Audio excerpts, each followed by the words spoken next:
ones down here, those are narcissi. Narcissi. And daffodils have a long trumpet. Now, these, we were talking about the 400th anniversary. That's right, it's the 400th anniversary this year, and the Dutch bulb growers have apparently been growing particularly old varieties. Well, it's a variety called Tulipa clusiana, that's it, which is named after That's Clusius. a tulip, because it doesn't look like a tulip. No, actually, it's is it? named after Clusius, who first planted the tulip in Holland, and in fact we have 100 packs to give away. Right, so if you're one of the first 100 people to contact us and send to this address, you'll receive a box of a few of these ancient bulbs. And the address is Tulip Collection, Good Morning, PO Box 5500, Birmingham B5 7AN, and happy planting. Thanks very much, Stefan. I'll get on with it. And coming up after the break, that was the week that was. We'll be talking to Sir David Frost.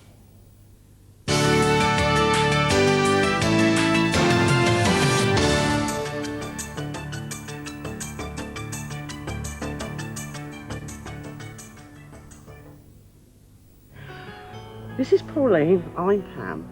We met in the road about 17 years ago, to be exact. When I was 21. We was, oh, don't tell me. Yeah, that's what I mean.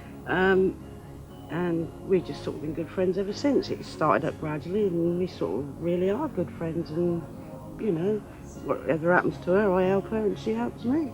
You could say, really, what we're bosom pals, yeah? Sisters. Sisters. Yeah. People often take us as sisters. Yeah. I don't think I could live without her anyway.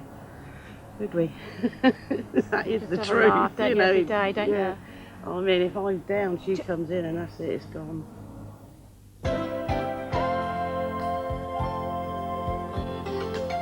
One of my family's favourite meals is smoky bacon and mushroom soup. It's a good winter warmer and it's economical to make. And here are the ingredients. 2 ounces of unsalted butter, 1 clove of garlic, 1 onion,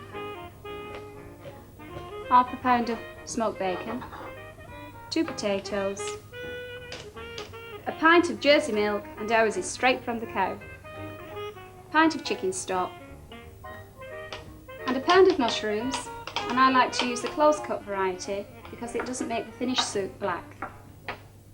Start by melting the butter in a pan, add the crushed garlic, 1 chopped onion, and the bacon, and cook for 5 minutes. Then add the potatoes, the mushrooms, a pint of chicken stock, bring to the boil, and then simmer for 1 hour. After liquidising, return to the pan, adding 1 pint of full cream milk, and simmer for 2 minutes. And there you are, smoky bacon and mushroom soup.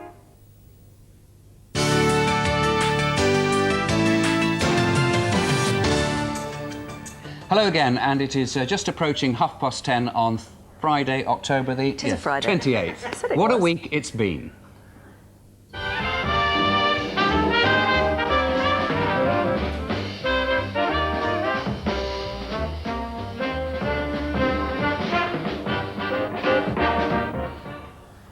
Hello, good morning and welcome. That was the week that was. This was a week too. The week when the Harrods sale took on a whole new meaning. This year you can get a free holiday at the Paris Ritz, and if you're a Tory minister, there's an even longer vacation for you when you get back. It was a week in which Tony Blair wowed them at question time, showing he truly has the fancy footwork he'll need in future years, just like his father, Lionel. And it was a big week for biogs, and also biogs this week, from the former head of Nottingham Forest to the future head of state. Brian Clough and Prince Charles have been making the headlines with books this week, and not forgetting one other one. Oh, there it is now. Look, What a this other coincidence. one. What an amazing thing, look, this one. By yours truly, now in soft covers, but still with the hard centre you know and love. Folks, that's the stuff. Sir David Frost has arrived. How nice to see you. Oh, what is it? You have arrived, yes. Yes, I'm here. I'm here. And am I recording? No, I am Yeah, live. I think you are I think live, I'm yeah. live. Yeah, it's very good to see you. And I think political interviewing, which is still, you know, the thing that you're doing mainly at the moment, is as interesting at the moment as it ever has been. isn't it? Oh, it's yes. fascinating. It's fascinating. Well, I mean, the definition, the way these things sort of roll. I mean, John Major, you know, if you remember, just before Christmas last year, He was having a run of successes, including the Ireland thing and the economy and so on. And then all these personal issues, in that case not so much sleaze, but I mean personal crises, Mr. Yeo and Lord Caithness and all that, took the headlines away from anything he might have been doing. And of course that's happened again now. I mean, there is a slight feeding frenzy, don't you feel? I mean, there's a slight, you know, if you didn't declare 3p, you could be, yes, your absolutely. career could have ended. It's now getting ridiculous, Slightly lynch mob atmosphere. Yeah. But I mean, now these things have got to be investigated, and we'll try and do it. But obviously, it's very difficult for people to speak properly when they're under investigation. But one topping the headlines at the moment is Jonathan Aitken, whom we all know very well from our days at TVAM. TVAM. At TVAM, indeed. I mean, and I mean that's, you know, these things, whether they're big or small, they have to be resolved. Yes, but do you not feel that the media climate is now getting hysterical, and the media together seem to be almost plotting as to whether they can get rid of certain people or not? It's almost too easy to topple a minister now, or is it? Well, I think that's right. I think the feeling is, I think if you had to say what was the gradation that's changed in the last couple of years, it is that the press more and more are saying to politicians and so on, our decision is final. Yeah, you play the game our way, that's what they're saying. I think it's not being satisfied with telling the story, but actually achieving the scalp. I think but that's very nuancy type thing, but I mean, it is certainly powerful stuff. Anyway, David, we're going to put you into context now, if you don't mind. Yeah. Oh, what is See, my David, well, he was context? addicted to radio, especially the Goons, and although his family didn't own a television set, some people say television was invented for this man.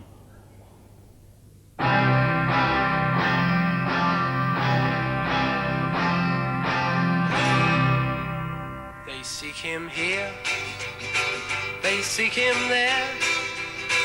His clothes are loud, but never square.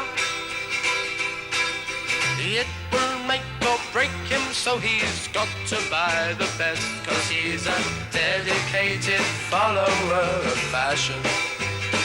And when he does his little rounds round the boutiques of London town, eagerly pursuing all the latest fads and trends, 'cause he's a dedicated follower of fashion. Oh yes, he is. Oh, yes, it is. Well. Any chance you'll repeat that shot later on in the chair and you don't Oh, know? I'd love to. Yeah. I'd love to. Would you mind? Nothing I like more, though. I mean, the rather prosaic fact is that like, you know, people are asked now in these real love scenes in films and so on whether they were really naked during the scene and all of this.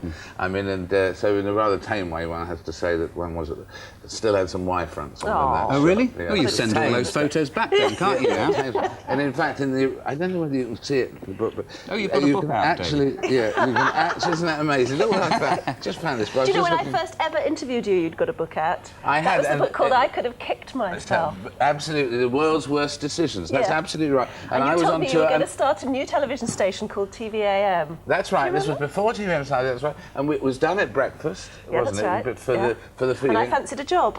Yeah, and what a job she made of it too. And in fact, I remember that was book. Yes, that was the world's worst decisions, which Yeah. had all those marvellous sort of. For instance, there was one I remember. Oh yeah, the people who did that marvellous commercial, Pepsodent. You'll wonder where the yellow went when you brush your teeth with Pepsodent. Yeah. Tried using it in Japan.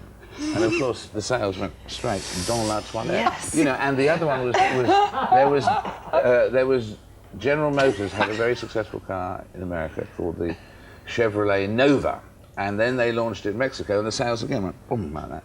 And the reason was that Nova in Spanish means it won't go. Oh, yes. Brilliant, of course. brilliant. Yeah, you kicked it off with the one about President Nixon. Oh yes, with the tape and What did he say? He wanted to install a tape system in the White House. to preserve his place in history, and instead it destroyed it. Yeah. Because that was absolutely. And there was the guy, Sir John Sedgwick, in terms of bad decisions, who went to visit his troops, not Sir John, General John Sedgwick, because it was in the Revolutionary War in America, so he wouldn't have been, well, I suppose he could have been a Sir. But anyway, he went to visit his troops, and he said he was going to have a look over parapet at the other side, and they said, well, we wouldn't, General, we wouldn't do that, you know, if we were you. You know, don't put your head over the parapet. And John Sedgley said, nonsense! The enemy couldn't hit an elephant at this dist. Now that's a bad decision. It is. Anyway, David, you've launched TVAM and LWT. What about Channel 5? Are you remotely interested in Channel 5 yes, these days? Yes, I am remotely. Exactly right. I'm remotely interested. Exactly because I'm going into a closer study when the announcement was made on sort of November the 1st about exactly what it was going to be. But it's improved a bit because the problem was I don't know what viewers at home would think. I mean, it is another free channel, but originally you had to both go and get a new aerial and have your VCR that's too retuned. much. And now, and that I thought was too much. But now this time you're not going to better have to go and buy the new aerial. You only have just to have the retuning at home. So you don't because I thought would people make the decision to go all the way in to pay 25 quid for an extra channel now it's free forever compared to Sky or whatever, but nevertheless would they, when they were, if they'd made it to the shops and were confronted with lots of channels, albeit more expensive, or this one which is free, they still might go for the other channel. Or they might not go to the shop at all. I think it's worth a go, don't you? The famous three, don't you think? Famous three. Fantastic idea. We're actually interested to know what you would do if you were in charge of the new Channel 5. Yeah, it's not easy to get the launch of a new channel right, especially when I wasn't looking at you then.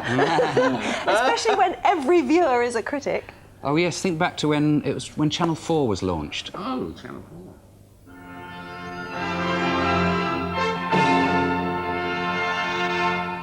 Good afternoon. It's a pleasure to be able to say to you, welcome to Channel 4.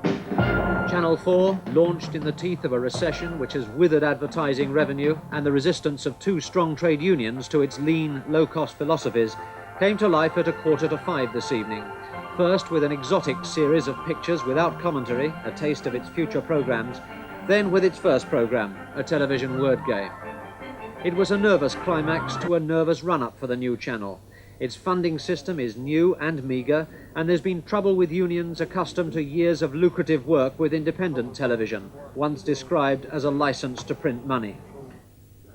Yeah, gosh, it's amazing looking back at that, isn't it? And Channel 4 had a terrible start, didn't it, in terms of press, as did BBC Two, as did ITV. And then TVAM. Well, yeah, and the funny thing, Jeremy Isaacs was always very amusingly grateful to Peter and everyone else because I think it was Channel 4 went on the air in the November of '82 and TVAM in the February of '83, and thank God, he used to say for TVAM, they took all the heat out of us because they were really socking at Channel 4 at the beginning, and then God bless TVAM, it took all the brunt, all the flack. Yeah, for years. Criticising is easy, but if you could afford to buy the new Channel 5, what would you like to put on it? Phone us on the hotline, 021 415 5000. Yeah, how would you run a nationwide TV channel? Phone the hotline with your suggestions, 021 415 5000. We want to hear from you. Let's just have a quick reminder of what's still to come on today's show. But we'll catch up with the latest showbiz gossip when Tanya Breyer spills the beans from behind the scenes. In today's Good Morning Diary, Mum Maria Jones tells the story of her son Simon, who walked out of the door 5 years ago and never came back.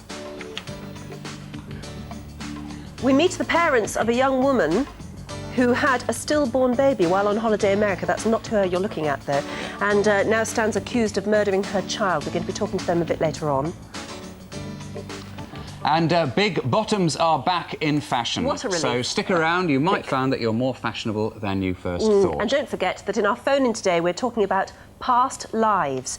So, now, David Frost, there's no need for you to nod at that. You've had enough of a life this time. Yeah. I don't think you could possibly have a past life as well. There's no time. And we want to hear if you've had any strong feelings of déjà vu or any recurring dreams about a previous existence. Yeah. There was a great line of Yogi Berra's in America when you say déjà vu there, about it was a case of déjà vu all over again.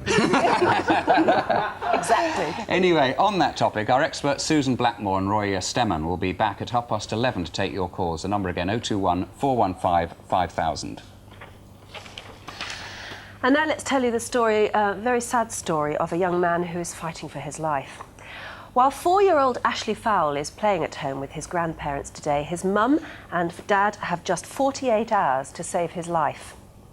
Andrew and Vivian Fowle have until Sunday to raise enough money to take Ashley to America to pay for their son's only chance of life, an operation to remove a tumour on his brain. Well, Andrew and Vivian are in London right now organising their passports, and they're joining us from our London studio. Good morning. Good morning, are you hearing us? We're not actually hearing you as yet, but... Let's just check if everybody at home is managing to hear what you're saying, at least. No, No, all I'm right, afraid we've that- lost the sound for the time being. Well, we'll get back Just to to them as soon explain as we that can. Ashley is going to have to go to America for this life-saving operation in New York, in fact. Let's just try again. Hello to you there. Are you there, Andrew and Vivian? Hello. that's We've better, got we you. can Just hear you. explain why Ashley is having to go to the States. Ashley's got a brainstem tumour, which was diagnosed in February of this year, which they believe has been with him since he was born. The tumour is starting to affect his arms and his legs, and his arm is deteriorating quite rapidly. And what have British doctors told you? British doctors have told us that the tumour is not operable in this country. But you've been assured by Dr. Epstein, isn't it, in Yes, America, that he thinks he can do it? Yes, that's right. Dr. Epstein at the New York Medical Centre has told us that he believes he can operate on the tumour. He's done this sort of operation before, hasn't he? Yes, he has. He's a specialist in brainstem tumours. Now, Vivian, how much is this going to cost you to fly Ashley out to New York and have this operation? Well, the actual fee is about $47,500,000. Which is about, what, £30,000, £35,000? Yeah. I mean, that's an enormous sum of money to have to find I know. fast. And clearly, you're a policeman, aren't you, Andrew? Yes, I mean, that's right. that sort of money isn't easily to hand, although your constabulary has helped, have they? Yes, they've been marvellous. They're responsible for the big press drive at the moment. They've also donated money as well. I think it's about a sum of about £5,000 so far. That's Kent Constabulary, isn't it? Yes, that's right. Yeah, but you've still got an awful lot more money to find. Yes, we have. So hopefully when you do find it and you're able to go out and give your son the operation he needs, what do they say his chances will be? They haven't said. They said there's a 5 to 7% risk that it could be quite detrimental to him. Within the operation. That is with the operation itself, but they haven't actually given us chances of a successful operation at all. But that's a risk you're prepared to take. Yes, the only other choice we've got is to sit back and watch Ashley slowly deteriorate until the inevitable happens. Well, Andrew and Vivian, we do wish you all the very best, both of the operation and getting the money in the first place to get there. But if all goes according to plan at this stage, you'll be flying out on Sunday, is that right? That is correct, yes. Mm-hmm. And when would the operation be? He plans to operate on the 1st of November. Oh, well, so good luck to you. Thank Our you. thoughts Thank are with you. you, and well done to the Kent Constabulary for all the help they're giving you. Let's hope it really works out. Thank you very much. Thanks for talking to us. Bye. Thank you. Bye-bye. Well, Ashley should arrive in New York on Monday morning, as you were saying, ready for his first consultation with Dr. Epstein. Yes, in the meantime, Kent Police are continuing to coordinate the appeal on behalf of Andrew and Vivian, so do get in touch with them if you feel you'd like to help. Now it's my favourite time of the week, Tanya Brower time. Hello. Hi. Good morning. Thank you, Nick. Oh, it's a joy to see you. I've been at the London Planetarium this week. Don't ask why. The long queue outside. A long queue and looking at the stars. Well, I went for a launch of a new rock album, and it's an interesting place to actually go for a launch of an album. But what it is, it's Mike Oldfield, and I'm sure you remember Tubular Bells and yes. all his albums. Well, he's not spacey, but all his music is all that. So we went to London Planetarium to see what he was launching, and he's based his new album on a book by Arthur C. Clarke, who's a science fiction writer who wrote 2001, and it's called Songs of Distant Earth. And Mike has been inspired by that, and his album's called The Songs of Distant Earth. And you can also, if you've got the CD-ROM, which I know you were chatting about earlier this Yes. We're week. very much into Sort of CD-ROM. You're into interactive. CD-ROM. We're computer friendly here. You can beautifully. Well, you can if you've got one, then it's you can see the album obviously on the CD-ROM as well. And it's looking a bit confused at me. Yeah, well, computers do flummox Well, me a bit. they do as me as well. I can't even speak this morning, excuse me. But anyway, I went down to meet Mike, and he was quite nervous about how he'd be received. So it's interesting. A couple of years ago, Mike returned with Tubular Bells 2, which went straight to the top of the charts. Encouraged by the success, he's back again. This time he's embracing the new technology, and the new album is released on CD-ROM, which means that if you have one of those shiny new machines, you can watch the album on TV too. Mike chose the London Planetarium to launch the record, with the images projected inside the huge dome. It's so different from everything that's around at the moment. I expected people to either walk out or sit there and watch this, but they clapped and now the whole room's buzzing. It's great. It's a bit like Tubular Bells all over again. Mike Oldfield's first album, Tubular Bells, was released over 20 years